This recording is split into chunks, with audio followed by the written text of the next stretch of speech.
The truth about Apple in China. Apple is a big technology company known all around the world for its cool products and clever designs. A big reason why Apple does so well is how it makes its stuff, with a lot of its products being made in China. Apple and the companies in China that make its products have been buddies for a long time. Making Apple stuff in China is a big part of how Apple does business. China has become a great place for making things because it has lots of skilled workers. It's cheap to hire them, and there's plenty of stuff to make things with. A report from the New York Times says that the companies in China that make Apple stuff have over 1 million workers. These workers are in factories run by companies like Foxconn, Pegatron, and Wistron.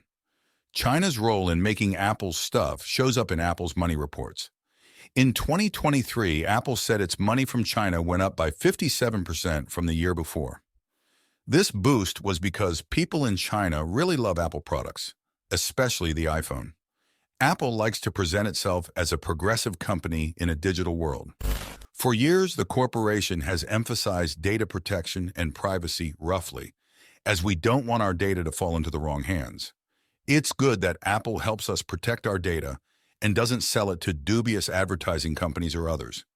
The company seems to really care about maintaining the rights of its users, except if you live in China. There, cool advertising for data protection is rather rare. However, Taiwan emojis are censored.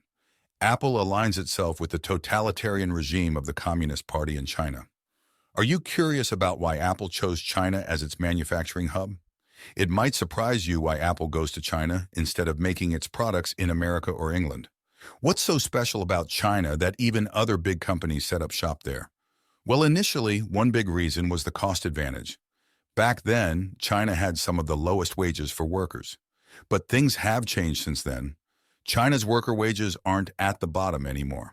China also has a huge number of skilled workers who are ready to work long hours for fair wages. Because there are more workers than available jobs, they don't demand super high wages.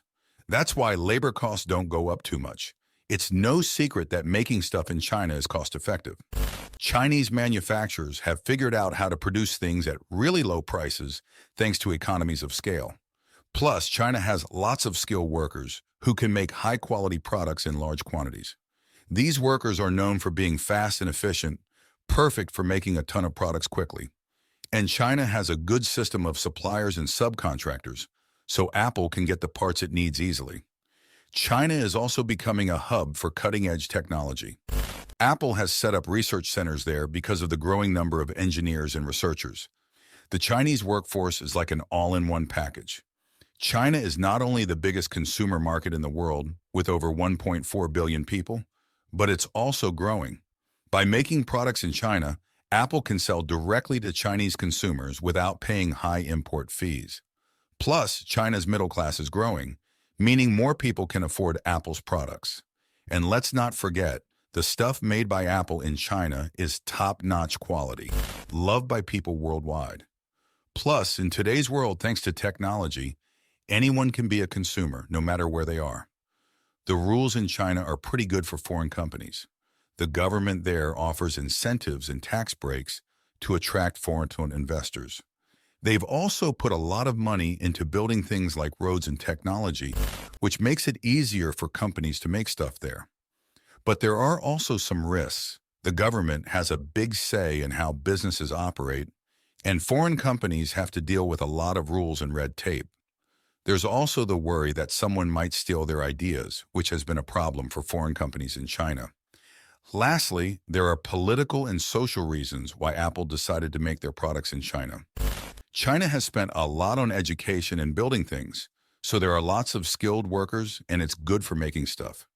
Plus, China's economy looks like it'll keep growing, which makes it a good place for foreign companies to invest. The corporation even seems to assist in the pervasive censorship used to control the population. Forced labor in factories of Chinese suppliers is apparently tolerated. In Hong Kong, they protect the police in their righteous fight against annoying demonstrators. Apple's dependence on the country seems to push it to cross more and more boundaries, even beyond China's borders. A significant part of China's gigantic censorship apparatus systematically blocks many foreign websites. Today's video, NordVPN, for example, Accessing New York news from the Netherlands is restricted. China is Apple's largest production site, with well-trained professionals, low production costs, and efficient supply chains. Apple earns at least 20 to 25% of its revenue in China. The Communist Party restricts the freedom of the Chinese population more and more, with surveillance, censorship, and suppression of ethnic minorities.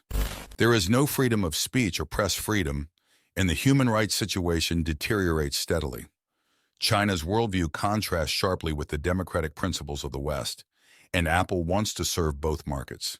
It's already a balancing act, navigating between the USA and China. Ending cooperation with China is not an option for Apple and many other Western companies due to deeply intertwined economic relationships. Tim Cook believes it's better to change the system from within as a representative of democratic values. Technology, one of Apple's major Chinese suppliers, has been accused of employing forced labor, mainly Uyghurs, who are systematically suppressed and persecuted by the Chinese government. Apple vehemently denies these allegations. Apple lobbied against the Uyghur Forced Labor Prevention Act in the USA in 2020. The act requires U.S. companies to ensure no forced labor of Uyghurs occurs in their supply chains. Apple, along with Nike and Coca-Cola, oppose the law. To maintain good relations with the Chinese regime, Apple seems increasingly flexible regarding data protection and human rights of Chinese users. The company stores Chinese users' data in China as required by the cybersecurity law. Apple bypasses laws by using the state-owned company Guizhou Cloud Big Data to handle user data. Apple also complies with China's censorship apparatus, removing apps from the Chinese App Store upon government pressure. This includes apps related to LGBTQ+ dating, privacy, security, and political news.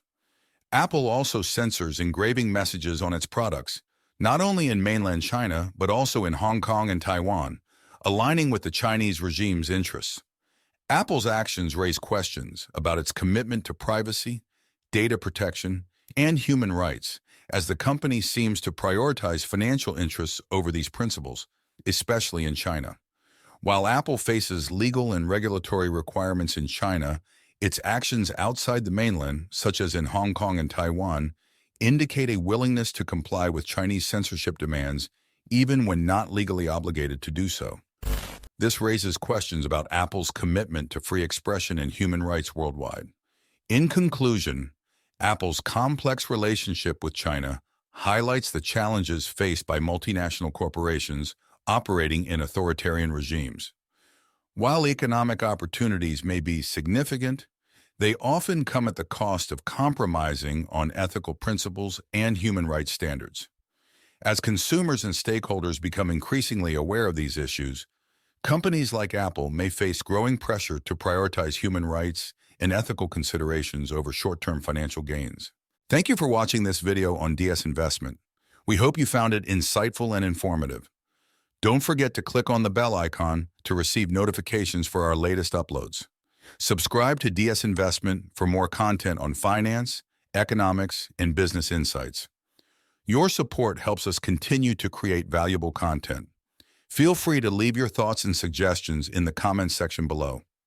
Stay tuned for more updates from DS Investment, where we delve into the world of finance and uncover compelling stories behind the numbers.